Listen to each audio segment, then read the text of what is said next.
Hi, everyone. Welcome to Learn English with Podcast Conversations. I'm your host, Emma, and today I'm joined by Anna, an English teacher. Hi, Anna. How are you? Hi, Emma. I'm doing great. Thank you. How about you? I'm good, thanks. I'm very excited to talk to you about our topic today, which is early rising. Do you know what early rising means, Anna? Yes, I do. Early rising means getting up early in the morning, usually before sunrise or before most people wake up. That's right. And why do you think some people choose to be early risers, Anna?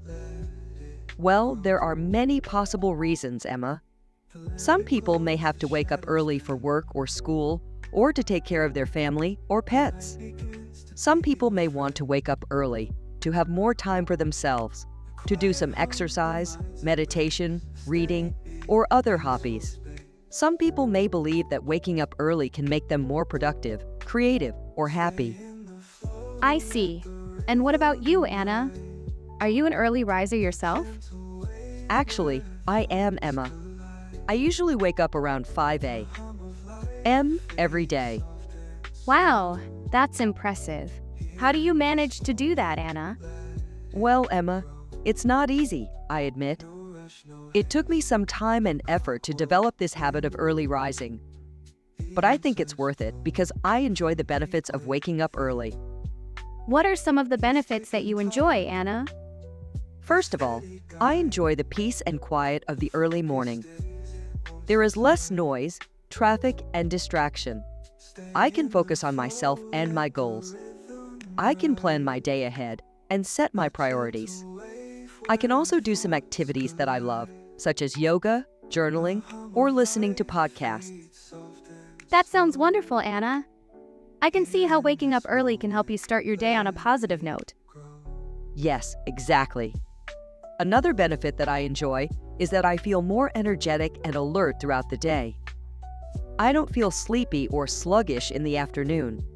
I can accomplish more tasks and be more efficient.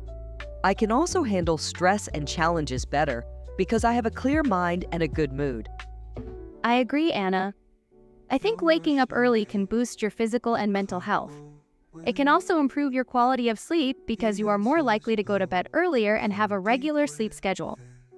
That's true, Emma. A good night's sleep is essential for your well-being. It can help you recover from fatigue, enhance your memory, and strengthen your immune system. Wow, Anna, you have convinced me that waking up early has many advantages. But I have a question for you. How do you actually wake up early? Do you have any tips or tricks that you can share with us? Of course, Emma. I'm happy to share some tips and tricks that work for me. But I want to remind you that everyone is different, and what works for me may not work for you. You have to experiment and find out what suits you best. That's a good point, Anna. Thank you for being honest and realistic. You're welcome, Emma. So, the first tip that I have is to have a strong motivation for waking up early.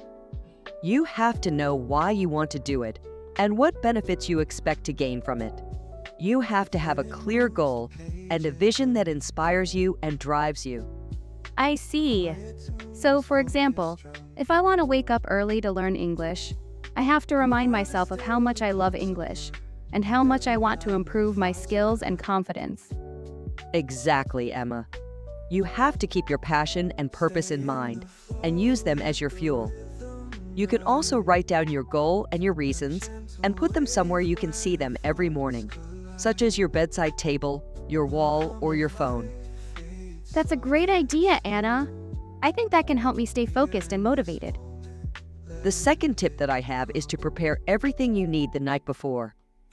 You have to make it easy for yourself to wake up early and eliminate any obstacles or excuses that may stop you. You have to plan your morning routine and set up your environment accordingly. What do you mean by that, Anna? I mean that you have to prepare everything you need for your morning activities, such as your clothes, your breakfast, your books, your laptop, etc. You have to make sure that everything is ready and accessible so that you don't waste time or energy looking for them or making them in the morning. I understand. So, for example, if I want to wake up early to do some yoga, I have to lay out my yoga mat, my yoga clothes, and my water bottle the night before.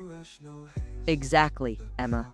You have to make it as convenient and simple as possible for yourself to follow your morning routine.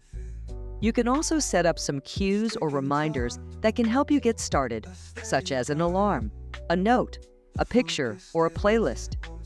That makes sense, Anna. I think that can help me overcome my inertia and laziness.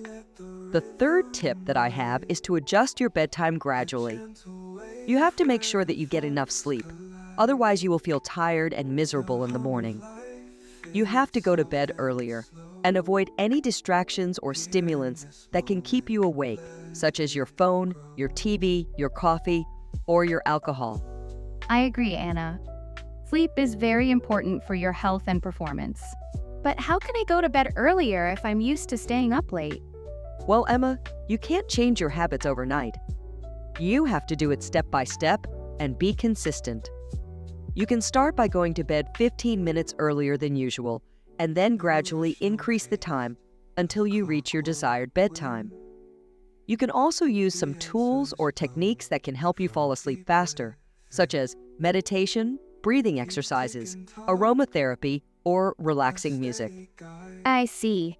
So, for example, if I want to wake up at 6 a.m. and I need 8 hours of sleep, I have to go to bed by 10 p.m. But if I usually go to bed at midnight, I have to start by going to bed at 11:45 p.m. and then 11:30 p.m. and so on until I reach 10 p.m.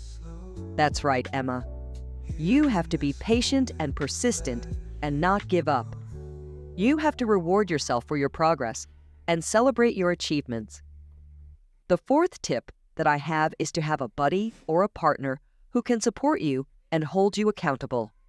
You have to find someone who shares your goal of waking up early and who can motivate you and challenge you.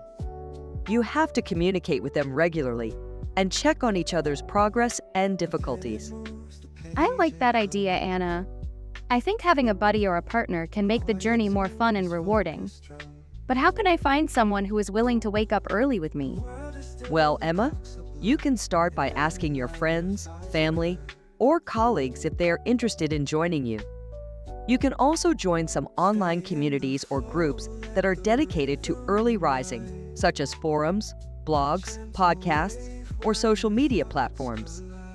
You can also use some apps or websites that can help you find and connect with other early risers, such as Wake Up, Early Bird, or Rise.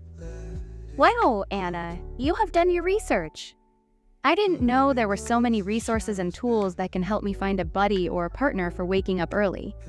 Yes, Emma, there are.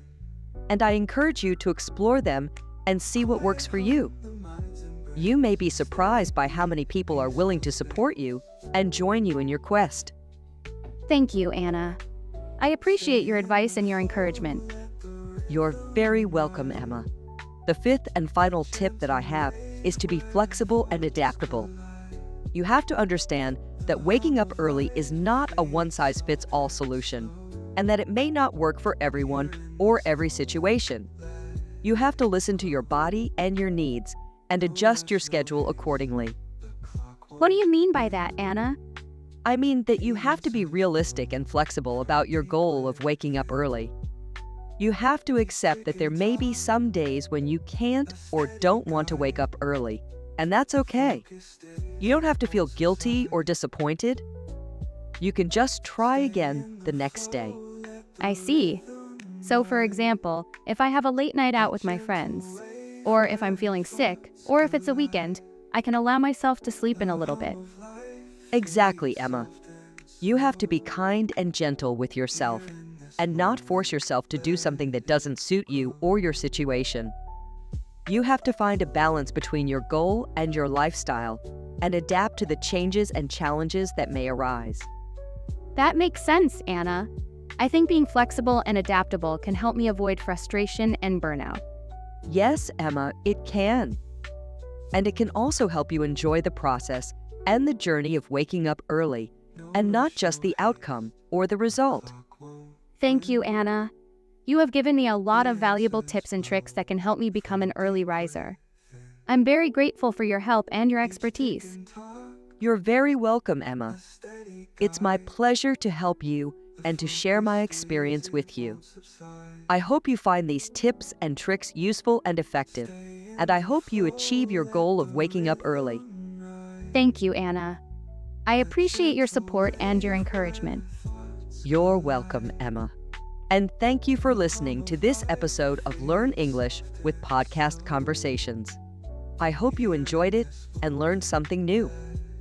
If you have any questions or comments, please feel free to contact us or leave a review. We would love to hear from you. And don't forget to subscribe to our podcast so you don't miss any of our future episodes. Until next time, bye for now.